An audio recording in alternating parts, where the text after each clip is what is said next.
Hello guys, welcome back to the channel. इस video में हमारी next and last algorithm cover कर रहे हैं, that is genetic algorithm. Genetic algorithm क्या है? It is a search and optimisation technique that is based on survival of fittest, natural selection and genetic and evolution. ये हमारा similar है जैसे हम अपने जीन्स के बारे में देखते हैं कि जो बेस्ट है, अच्छा जीन है जिसका लाइक फिटनेस सबसे ज़्यादा है, वही वही सर्वाइव कर पाएगा, राइट। एंड एवोल्यूशन होता रहता है जनरेशन जनरेशन में। तो काइंड ऑफ वैसे ही एल्गोरिदम है ये। देन इसमें हमारा हमारा क्या है जो हम रूल्स जो फॉलो करते हैं, that is the best solution है वो ही रहेगा। इसमें वीक सोल्यूशन को हम हटा देंगे एंड न्यू सोल्यूशन भी बन सकता है, ठीक है। इसमें तीन चीज़ें हैं। तो बेस्ट सोल्यूशन हम हमेशा रखेंगे, जो बुरा सोल्यूशन है उसको हटा देंगे, एंड जो न्यू सोल्यूशन बनने के भी चांसेस हैं। मतलब जैसे हमारा एवोल्यूशन होता है, राइट। पुराने जो थ्रेड्स होते हैं हम उनको हटा देते हैं, नए थ्रेड्स विद जनरेशन बिल्ड होते रहते हैं, right. Why do we need genetic algorithm, ठीक है। एक तो हमने पढ़ा क्योंकि ये भी एक स्टोकास्टिक एल्गोरिदम्स है जिसमें हम क्या करते हैं, प्रोबेबिलिटी का यूज़ करते हैं, राइट। इंस्टेड ऑफ कोई ऐसा मैनुअली सॉल्व करना, हम प्रोबेबिलिटीज को यूज़ करते हैं जिसकी वजह से हम बहुत लार्ज प्रॉब्लम्स को भी इजीली सॉल्व कर सकते हैं, ठीक है। तो यही है इसमें, they work on the population of the solution, not just one, ठीक है। Then they use a fitness function. इसमें जो सबसे इम्पोर्टेंट है, हम एक फिटनेस स्कोर निकालते हैं, फंक्शन है। इसमें हमें कोई भी डेरिवेशन नहीं करना या कुछ कॉम्प्लेक्स मैथमेटिक्स नहीं यूज़ करना, सिर्फ एक फिटनेस स्कोर निकालना है हर एक का, एंड उसके बेसिस पे हम सिलेक्शन करते हैं, okay. And these are the some random rules जो हम हर एक क्वेश्चन में अलग अलग तरीके से उसको निकालते हैं। फिर ये हमने देखा ही है, क्योंकि इसमें हमें बहुत ज़्यादा ऐसे मैथमेटिकल यूज़ नहीं करना, एंड ये स्टोकास्टिक है, तो इसकी वजह से ये बहुत बड़े प्रॉब्लम्स को सॉल्व कर सकता है, ठीक है। अभी स्टेप्स क्या हैं इसके? Firstly population. वी हमारे पास कुछ तो डेटा होना चाहिए जिस पे हम अपनी एल्गोरिदम लगाए, right. So we start with the randomly generated solution, the solution encoded है, ठीक है। हम एक रैंडम सोल्यूशन से स्टार्ट करेंगे। तो हमारा सोल्यूशन है वो कुछ भी हो सकते हैं। It can be binary string, it can be numbers, it can be chromosomes, okay. Then जो मोस्ट इंपॉर्टेंट पार्ट है इसका, that is a fitness function, okay. Fitness function क्या है? हम बेसिकली एक स्कोर की तरह निकालो, हम इसको हर फंक्शन को कैलकुलेट करेंगे। अगर हमारे पास मैक्सिमाइजेशन का प्रॉब्लम है तो हम डायरेक्टली फिटनेस को यूज़ कर लेंगे। अगर मिनिमाइजेशन का है तो कन्वर्ट टू मैक्सिमाइजेशन, क्वेश्चन को हम कन्वर्ट करेंगे मैक्सिमाइजेशन में, देन यूज़ करेंगे हम फिटनेस फंक्शन, ठीक है। So, जितनी हाईएस्ट फिटनेस, जिसकी फिटनेस जितनी ज़्यादा होगी, हम उतना ही उसको अच्छा सोल्यूशन कंसीडर करेंगे, ओके। देन सिलेक्शन में हम क्या कर रहे हैं, इसमें हम क्या चूज़ कर रहे हैं। फॉर एग्जाम्पल जैसे हम पेरेंट चूज़ करेंगे, जब हम क्वेश्चन सीखेंगे तो हम ए एंड बी जैसे हमारे पेरेंट चूज़ कर रही हूँ, तो दोनों ऐसे पेरेंट चूज़ करूँगी जिसमें हमें मैक्सिमम फिटनेस हमें मिले, ठीक है। फॉर एग्जाम्पल ए के लिए मुझे 90 मिली एंड बी के लिए मुझे 92 मिली, तो ये दोनों मेरे क्या हो गए, पेरेंट हो गए। And suppose I have C D E in option, ठीक है। तो सी पे अगर मुझे for example I am getting 89, यहाँ पे 70 एंड इधर मुझे 50 मिल रहा है। ए बी का 90 या 92 था, तो जिनकी भी मैक्सिमम होंगी मैं उन दो को एज अ पेरेंट चूज करूंगी एंड रेस्ट को ऐसे ही रहने दूंगी, ठीक है। Then there are some selection methods, हमने पढ़ा कि हम सिलेक्शन करते हैं, बट इसके भी कुछ रूल्स होते हैं, ठीक है। So first is roulette wheel rule selection. Basically इसमें हम क्या करते हैं, हम इसमें प्रोबेबिलिटी को निकालते हैं, ठीक है। इसमें हम क्या करते हैं, हमें जो कितनी एक की कितनी प्रोबेबिलिटी डिवाइडेड बाय सारी की सारी कितनी प्रोबेबिलिटीज हम वो निकालते हैं, ठीक है। देन उसको कंपेयर करते, उसको कंसीडर करते हैं अपनी फिटनेस, ओके। जितनी बड़ी फिटनेस उतने ज़्यादा उसके चांसेस हैं कि वो द पर्टिकुलर जो भी है वो क्रोमोसोम लगा लो, उसके आने के चांसेस उतने ज़्यादा है, ठीक है। इसमें हम क्या करते हैं, पहले फर्स्ट स्टेप क्या है, प्रोबेबिलिटीज निकालनी है। सेकंड स्टेप क्या है, हम एक व्हील बनाएंगे, उस पे सारे क्रोमोसोम मेंशन कर लेंगे, ठीक है। एंड एक व्हील को घुमाएंगे एंड जिस पे भी वो रुकेगा वही हमारा पेरेंट होगा, ठीक। एक बार इसको देखते हैं कैसे।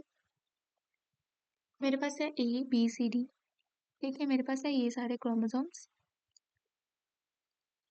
मेरे पास ये सारे क्रोमोसोम्स हैं ABCDEF, ठीक है। इसमें इसके साथ मैंने फिटनेस स्कोर है, इसका फिटनेस वैल्यू वो कैलकुलेट कर ली, ठीक है। इसके बाद मैंने इन सबको ऐसे ऐसे मेंशन कर दिया एक व्हील पे।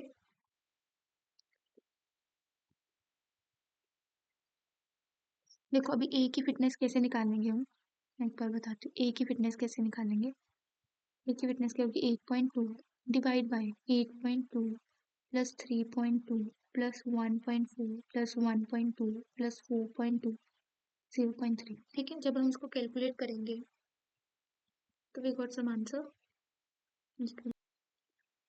तो इसमें हमें क्या मिल रहा है, 0.44 मिल रहा है। अगर इंटू 100 करते हैं तो वी गॉट 44%, ठीक है। तो इसी तरह हम ABCD सबकी निकालेंगे परसेंटेज, ठीक है। एंड ये क्या हो गया, ए का पार्ट 44% है, तो हम यहाँ पे मार्क कर देंगे इट इज 44%। ये हमें यहाँ पे 44% ए है, ठीक है। पहले मैंने फर्स्ट स्टेप क्या है, फर्स्ट पे मुझे सबकी वैल्यूज परसेंटेज निकालनी है, ठीक है। ए की जैसे हमने निकाली, ए की परसेंटेज यहाँ पे कितनी आई, 44 आई। तो मैं बी की भी सिमिलर वे से निकालूंगी, B divide by total, total हमारा कितना है 18.5, ठीक है। डिवाइड कर दिया मैंने टोटल के साथ, तो ये आगे मेरा इंटू 100 बी की परसेंटेज, ठीक है। इसको हम यहाँ पे फिल कर लेंगे सभी को। फिर उसके बाद हम एक पाई चार्ट बनाएंगे, फिर जिसको हम एज अ व्हील बोल रहे हैं, फिर उसके बाद मुझे क्या करना है, यहाँ पे एक पॉइंट फिक्स कर देना है, ठीक है। एंड इसको व्हील को मैंने घुमाना है। जब मैंने व्हील को घुमाया तो वो कहाँ पे रुका, यहाँ पे रुक गया सपोज। तो यहाँ पे कौन सा कलर आ रहा है, येलो। एंड येलो क्या है, डी। इट्स मीन हमारा जो डी है वो हमारा पेरेंट बनने के लिए सिलेक्ट होगा, ठीक है। इट्स दैट सिंपल, कुछ भी नहीं है। सिर्फ दो स्टेप्स हैं जो इसमें परफॉर्म करने हैं। सो फर्स्ट स्टेप यहाँ पे हमारे पास क्या है, पहले हम कंप्यूट करेंगे अपनी परसेंटेज, प्रोबेबिलिटी लगा लो, प्रोबेबिलिटी, ठीक है। सेकंड पे हमें ड्रॉ करना है इसको, पाई चार्ट, ठीक है। थर्ड पे हमने एक पॉइंट फिक्स करना है, फिक्स अ पॉइंट। फिर उसके बाद फोर्थ पे हमें व्हील को रोटेट करना है, जहाँ पे वो रुकेगा वही हमारा पेरेंट बनेगा। Then we have a stochastic universal sampling. इसमें क्या है, इट्स बिल्कुल सिमिलर है पहले वाले से, रोटेटिंग व्हील से। इसमें हमने बस 2 पॉइंट लेने हैं और मोर देन 1 पॉइंट लेना है, ठीक है। मल्टीपल पॉइंट्स लेंगे, जैसे यहाँ पे हम देख रहे हैं इसमें देखो बिल्कुल सेम है, ठीक है। सिमिलरली ए निकालना है, ए की परसेंटेज निकालेंगे, जैसे 44% आई वैसे, ओके। जैसे A44 आया, ठीक है। फिर वो निकाला, सारे पॉइंट्स को वैसे मेंशन किया अपने पाइग्राफ में। फिर उसके बाद मैंने यहाँ पे एक, जैसे एक तो हम लेते ही लेते हैं पॉइंट, ठीक है। फिर मैंने 2 ले लिए, 3 ले लिए suppose, according to my requirement, जितने पेरेंट्स मुझे चाहिए उतने ले लिए। इसमें क्या फायदा होगा, एक तो मुझे बार बार घुमाना नहीं पड़ेगा व्हील, है ना। मैं इतना वेली थोड़ी हूँ कि बार बार घुमाई जाऊंगा ना, एक ही बार में मुझे पेरेंट्स मिल जाएंगे। सेकेंड, अगर मैं एक एक बार में व्हील घुमा रही हूँ तो 44 वाले आने के चांसेस बहुत ज्यादा है, मतलब मुझे हर बार ए बार बार आ सकता है ना। ए एंड ए दोनों में मुझे सेम पेरेंट थोड़ी मिलेगा, है ना। तो इसकी वजह से अगर मैं एक ही टाइम पे दो को सिलेक्ट करूंगी कि देयर आर मेनी चांसेस कि मुझे दोनों अलग अलग पेरेंट मिले एंड एक ही बार में मिल जाए, है ना। एंड जबकि फर्स्ट केस में मुझे एक ही बार बार मिलने के चांसेस बहुत ज़्यादा थे, जिसकी वजह से बायसनेस आ गई एंड मुझे बहुत बार रोटेट करना पड़ता है, right. Then we have the tournament selection. ये सबसे आसान है, इसमें क्या है, हम कुछ रैंडम कुछ के नंबर्स इंडिविजुअल को उठाते हैं, उनमें से उनकी फिटनेस चेक करते हैं, जिसकी सबसे ज़्यादा फिटनेस है हम उसको बेस्ट पार्टनर पेरेंट कंसीडर कर लेते हैं, ठीक है। एंड ये क्या है, इसका बेनिफिट सबसे ज़्यादा ये है कि इसको नेगेटिव फिटनेस में अगर है हमारे पास नेगेटिव फिटनेस, तब भी हम इसके साथ इसको मतलब ले सकते हैं, ऐसे क्वेश्चंस को सॉल्व कर सकते हैं यूजिंग द टूर्नामेंट सिलेक्शन। इसमें बस रैंडम देखूंगे, जैसे यहाँ पे हमें फिटनेस गिवन है, फर्स्ट पे मैंने की ले लिया 3, ठीक है। मैंने 3 रैंडम कुछ भी उठा लिया क्रोमोसोम, जैसे A E N E मैंने उठाया, फिर उसके बाद मैंने एक फ्रीक्वेंसी चेक की, सॉरी fitness check की that is 5, then E की fitness check की that is 2, and T की fitness check की again 2. तो सबसे मैक्सिमम फिटनेस किसकी है? 5 की. तो यही हमने कंसीडर कर लिया as a best parent. Then the last one we have the rank selection. Rank selection में हम क्या करते हैं, हर एक इंडिविजुअल को उसकी फिटनेस के स्कोर के अकॉर्डिंग रैंक कर देते हैं, ठीक है. एंड इसकी वजह से बहुत इजी रहता है सिलेक्शन करना, राइट. एंड इसको हम तभी यूज़ करते हैं जैसे मेरे पास पॉइंट पॉइंट का डिफरेंस हो, जैसे मेरा 8 है, देन मेरा 8.05 है, 8.011 है, राइट. तो इसमें क्या होगा, इसमें हम इजीली रैंक कर पाएंगे. तो जैसे ए है जिसमें 8.1 है तो हमने 1 रैंक किया, फिर बी का 8 है, सिर्फ 0.1 का डिफरेंस है, राइट. तो हमने बी, मतलब इसको रैंक कर दिया 4. इसके नीचे भी कोई है, हाँ, जैसे 8.05 वो बड़ा है 8 से, है ना, तो ये 2 हो गया. फिर देखा 8.02, तो 3 रैंक किया इसको हमने.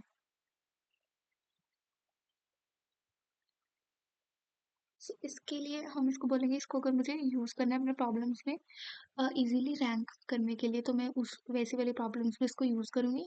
एंड जब मेरा न्यूमेरिकल डेटा है, लाइक फ्रैक्शन डेटा है जिसमें बहुत माइन्यूट माइन्यूट पॉइंट्स में डिफरेंसेस हैं, तब मैं इसी को चूज़ करना बेटर समझूंगी, राइट. ये preferable.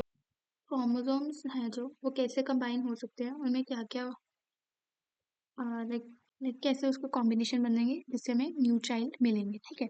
So first is 1 point cross over. इसमें क्या है, हम एक पॉइंट ले लेंगे, जैसे मैंने यहाँ पे ये पॉइंट लिया, ठीक है, उसको क्रॉस कर दूंगी, बस स्वैप कर दूंगी. जैसे ये वाली टर्म सेम रही, ये वाली टर्म मैंने ऊपर मूव कर दी, एंड इसकी ये टर्म मैं नीचे ले आई, ठीक है. जैसे 0 4 तक देखो यहाँ पे सेम है, फिर नीचे वाला पार्ट मेरा ऊपर आ गया, एंड नीचे वाला ऊपर चला गया,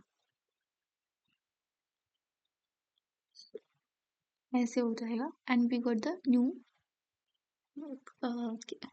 न्यू क्रोमोसोम मिल गए जिसको हम बोलेंगे we got the child from our parent.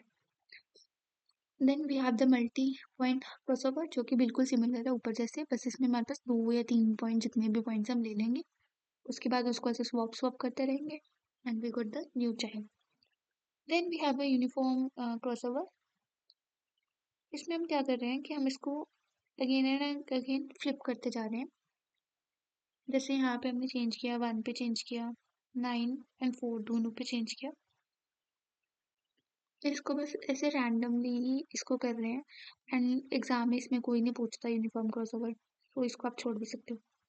Then we have the whole arithmetic recombination. Okay, इसमें हम क्या है न्यूमेरिकल मेथड का यूज़ करते हैं, जिसमें हम एक एल्फा कंसीडर कर लेते हैं, alpha of X plus 1 - alpha of Y. And similarly हम 1 - alpha of X plus alpha of Y ले लेते हैं. अगर हमारा एल्फा इक्वल टू 0.5 होगा तो हम बोलेंगे कि दोनों चाइल्ड हैं, दे हैव द सेम और करेक्टरिस्टिक्स, या बोलेंगे दे आर आइडेंटिकल, ठीक है. Then we have the mutation. Mutation क्या होता है, small random change in chromosome. इसमें क्या होगा, लाइक अभी तक हमने देखा था कि हम सिर्फ स्वैप कर रहे थे, ठीक है, जो उसके क्रोमोसोम के जो उनकी वैल्यूज हैं वो सेम रह रही थी. बट यहाँ पे क्या होगा, म्यूटेशन मतलब चेंज होना, बिल्कुल माइन्यूट. ऐसे नहीं है कि 4 की हम 10 बना दें, 4 to 5 ही होगा मैक्स टू मैक्स, ठीक. तो जैसे यहाँ पे हमारे पास एक क्रोमोसोम था 7 2 3, उसमें म्यूटेशन हुआ, चेंज हुआ, तो 7 3 8 बन गया, ठीक है.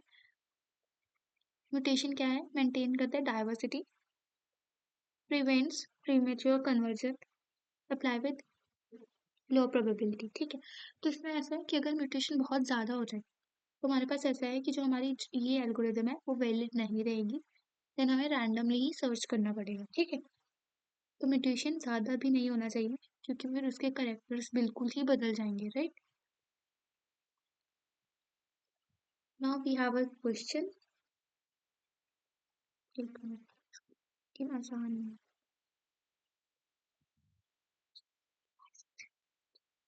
ठीक है. तो ये क्वेश्चन एक बार फटाफट से रीड कर लेते हैं. इसमें क्या है, इसमें हमें क्या गिवन है, देखो initial population and the fitness given है. We are given this population P1 P2 P3 P4 this one, उनके क्रोमोसोम्स गिवन है, उनकी फिटनेस गिवन है.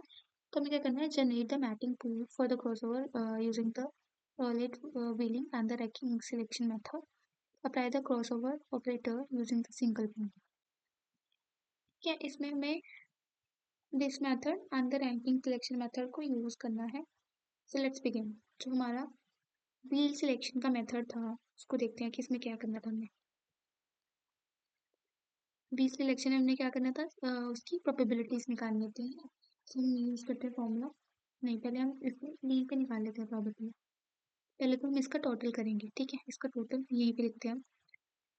अगर हम टोटल कर रहे हैं सो आई एम गेटिंग 186, ठीक है। तो इसमें क्या होगा, 50 divide by 186, 6 divide by 186, 36 divide by 186, 30 divide by 186, 36 divide by 186, 186। And ठीक है, इसमें परसेंटेज आ गई 26.88। Then we have 3.47, then we have 20.81, then we have 17.34, then we have 20.81 and last we have 16.18। ठीक है, ये हमें परसेंटेज मिल गई कुछ। इसके बाद हम क्या करेंगे, इसका व्हील बनाएंगे। देखो हमने पहले देखा 26, और कैसे बनाए इसको, जैसे इसको एक एग्जाम्पशन की तरह ही बना सकते हैं हम।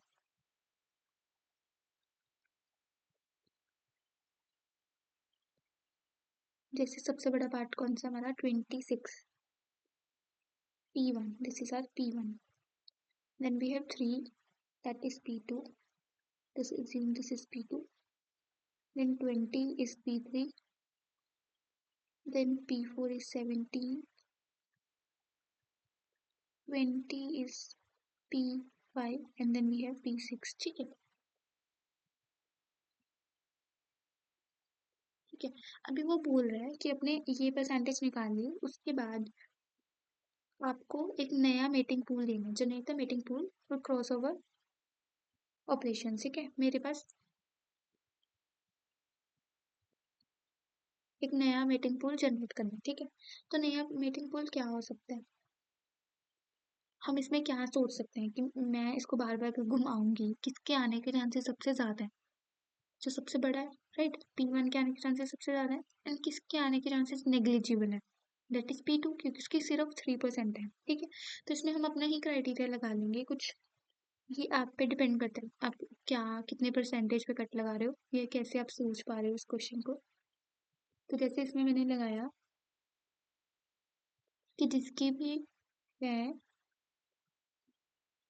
जिसकी भी परसेंटेज सबसे ज़्यादा है, ठीक है, मैं इसको एज्यूम कर रही हूँ, जिसकी परसेंटेज सबसे ज़्यादा है उसके आने के चांसेस सबसे ज़्यादा है, एंड जिसकी सबसे कम है वो उसके आने के चांसेस नेग्लिजिबल है, जैसे ये बहुत ही कम है, लेस देन 10 के आने के चांसेस ही नहीं है, ठीक है।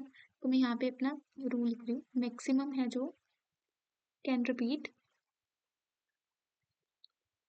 एंड जो मिनिमम है specially less than 10% never repeat, आएगा ही नहीं, रिपीट क्या, नेवर कम। तो हमारे पास क्या बन जाएगा, न्यू, हमारे पास न्यू पॉपुलेशन बनेगी, वो क्या होगी, न्यू पॉपुलेशन कहाँ बनाए, यहाँ पे बना लेते हैं।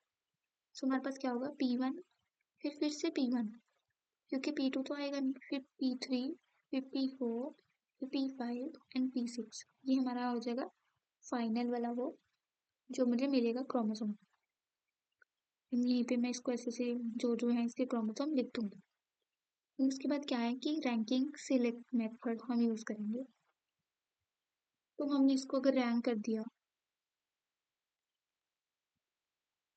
जैसे 1, देन ये 2, ये भी 2, then we have 3, then we have 4, then we have 5। Okay, तो हमने बस इसको इसी के साथ सॉल्व किया है, इसमें हम बस इसके रैंक्स हैं जो वो लिख देंगे। एक बार इसको रिकैप करते हैं, ये बहुत इजी है। जेनेटिक एल्गोरिथम, इसमें क्या है, ये optimisation search and optimisation technique है जो बेस करते हैं हमारे ह्यूमन जैसे एवोल्यूशन होता है उस पर, जिसमें हम क्या बोलते हैं कि सर्वाइवल ऑफ फिटेस्ट होगा, नेचुरल सिलेक्शन हम करते हैं, अगर वीक हमारे पास क्रोमोसोम होते हैं उसको हम हटा देते हैं, इसमें भी ऐसे वीक सोल्यूशन को हम हटा देते हैं, बेस्ट सोल्यूशन को हमेशा रखते हैं, एंड न्यू सोल्यूशन को जनरेट करवाते हैं इफ रिक्वायर्ड। ओके, सो मैं जेनेटिक ए की क्यों ज़रूरत पड़ी, क्योंकि हमारे पास बहुत सारा डेटा है एंड अगर हम बार-बार हम अपनी पुरानी एल्गोरिदम्स यूज़ करेंगे, तो उसकी वजह से हमें बहुत ज़्यादा space and the time complexity लग रही थी, उससे बचने के लिए वी यूज़ दिस। इसमें हम हमारे पास क्या है, हम कुछ भी ज़्यादा मैथमेटिकल ऐसे फ़ॉर्मूलाज़ यूज़ नहीं करते, बहुत बेसिक है वो यूज़ करते हैं। सबसे ज़्यादा इसमें फिटनेस फंक्शन का यूज़ करते हैं, ठीक है? जो हमें हेल्प करता है to make the predictions, okay? And इसमें क्योंकि स्टोकास्टिक है, तो इसमें हम रैंडम रूल्स लेते हैं, ऐसा कोई फिक्स नहीं है, इसको ऐसे-ऐसे ही करना है, जिसकी वजह से हम बहुत बड़ी प्रॉब्लम्स को भी ईज़िली सॉल्व कर सकते हैं, ठीक है? तो इसके कुछ स्टेप्स होते हैं, फर्स्टली तो हमें पॉपुलेशन का पता होना चाहिए, पॉपुलेशन में क्या-क्या हो सकता है, बाइनरी स्ट्रिंग्स हो सकते हैं, नंबर्स हो सकते हैं, क्रोमोसोम्स हो सकते हैं, then we have the fitness function, ठीक है? जिसकी वजह से हम इवैल्यूएट करते हैं कि कौन-सा अच्छा है क्रोमोसोम एंड उसमें क्या क्राइटेरिया देखते हैं, highest fitness equals to highest best chromosome, okay? Then selection करते हैं, सिलेक्शन हम there are many like methods जैसे हम सिलेक्ट कर सकते हैं and we always choose the best parents to produce the best childrens, okay? And selection method में हमने सबसे पहले पढ़ा रोलेट व्हील सिलेक्शन। इसमें हम क्या करते हैं, हम सबका बेसिकली एक्यूरेसी लगा लो या परसेंटेज निकालते हैं with the fitness given divide by total fitness into 100। हम सबकी प्रोबेबिलिटी निकालते हैं and we make a pie chart, ठीक है? और वी कैन से हम एक व्हील बनाते हैं एंड उस पे एक फिक्स पॉइंट चिपका देते हैं, हम व्हील को घुमाते हैं, जहाँ पे वो व्हील रुकता है दैट इज हमारा पेरेंट, ओके? इसमें ऐसा करते हैं एंड जो स्टोकास्टिक यूनिवर्स सैम्पलिंग है वो भी सिमिलर है, बस इसमें हम मोर देन वन पॉइंट को रखते हैं। इसमें बेनिफिट क्या होता है, मुझे एक ही बार में बहुत सारे पेरेंट्स या अकॉर्डिंग टू माय रिक्वायरमेंट उतने पेरेंट्स मिल जाते हैं। एक बार में मुझे अगर 2 पेरेंट चाहिए तो मुझे एक बार में ही मिल जाएँगे। सेकंड, बार-बार वही पेरेंट के आने के चांसेस बहुत कम हो जाते हैं, like in case the percentage of A is far more than the बाकी सबसे, है ना? ए बार-बार आता रहेगा, बट अगर मैं एक ही बार में 2 पॉइंट्स लूँगी तो ए के आने के चांसेस भी बहुत कम हो जाएँगे as a second parent also, ठीक। Then we have the tournament selection. Tournament selection में क्या करते हैं, हम रैंडम कुछ नंबर्स लेते हैं एंड उन क्रोमोसोम में से देखते हैं किसकी फिटनेस सबसे ज़्यादा है, जिसकी ज़्यादा होती है उसको एज़ अ पेरेंट कंसीडर करते हैं। Then we have the rank selection. Rank में ऐसा कुछ खास नहीं है, बस हम नॉर्मली रैंक कर देते हैं। बस इसमें हम सबसे इम्पोर्टेंट ये है कि बहुत ज़्यादा अगर छोटी-छोटी डिफरेंस से हैं हमारे पास वैल्यू, फिटनेस वैल्यू बहुत ऐसे पास-पास पे हैं, तो हम तब इसको यूज़ करते हैं। Then we have the crossover. हम क्रॉसओवर कैसे करते हैं, क्रोमोसोम के साथ जैसे हमारे पास न्यू चिल्ड्रन बन गए, तो there is a one point crossover. One point में हम क्या करते हैं, एक रैंडम पॉइंट लेते हैं एंड बाकी 2 पार्ट्स को स्वैप कर देते हैं। मल्टी पॉइंट में हम मल्टीपल पार्ट्स को स्वैप करते हैं। यूनिफॉर्म में हम हर एक को फ्लिप करते रहते हैं।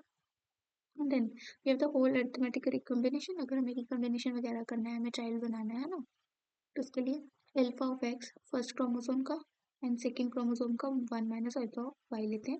फिर चाइल्ड 2 के लिए 1 minus alpha of chromosome 1 and chromosome 2 लेते हैं, ठीक है? अगर हमारा अल्फा इक्वल्स टू होगा 0.5 तो हम बोलेंगे दोनों चिल्ड्रन क्या हैं, आइडेंटिकल हैं। Talking about mutation. म्यूटेशन क्या होता है, हल्का सा भी चेंज आना, हल्का सा ही चेंज आना, नॉट मैक ज़्यादा चेंज आना, थोड़ा सा चेंज आना, that in chromosome that is a mutation, ठीक है? फॉर एग्जांपल यहाँ पे हमारे पास क्या है, 7 to 8, फिर हमने 7 3 8 कर दिया एंड अगर हमारे पास म्यूटेशन बहुत ज़्यादा हो जाएगा तो उसकी वजह से हम हमारे एल्गोरिदम को यूज़ नहीं कर पाएंगे। देन हमने एक क्वेश्चन सॉल्व किया, इसमें हमने क्या निकाला, हमने सबकी परसेंटेज निकाली एंड उसके बाद हमें ये बताना था कि अगर हमें इसके साथ हमारे पास न्यू मेटिंग पूल क्या बन सकता है ना? अगर मैं अ, ये वाला मेथड लगा रही हूँ, व्हील सिलेक्शन मेथड लगा रही हूँ, तो उसमें क्या होगा, पहले तो जैसे हमने परसेंटेज निकाली, फिर मैंने व्हील बनाया, फिर मैंने एक क्राइटेरिया ले लिया कि हाँ, अगर लेस देन 10 है, तो उसके आने के चांसेस बहुत कम है, जो मैक्सिमम है उसके आने के चांसेस ज़्यादा है। तो मैंने 1 1 2 बार ले लिया, फिर 3 4 5 6 सबके चांसेस ऑलमोस्ट इक्वल इक्वल थे, तो सबके आने के चांसेस हैं। ठीक है? ऐसे करके मेरे पास एक न्यू मीटिंग है वो बन गया। एंड अगर मैं रैंक सिलेक्शन लेती तो रैंक सिलेक्शन में मैंने इनको नॉर्मली रैंक कर दिया। ठीक है? एंड जैसे इस पे मेंशन है कि आपको अप्लाई करना है क्रॉसओवर, ये तो आपको पता ही है।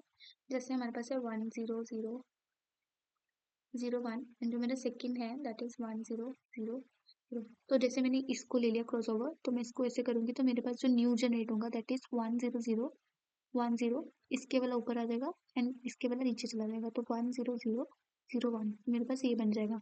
तो हमारे पास ऑलमोस्ट सेम ही जनरेट हो रहे हैं इसको स्वैप करने के बाद भी, ठीक है। सो यही था आज का lecture and okay, so it's all about today's lecture. Do like, share, comment, and subscribe. Okay, bye bye.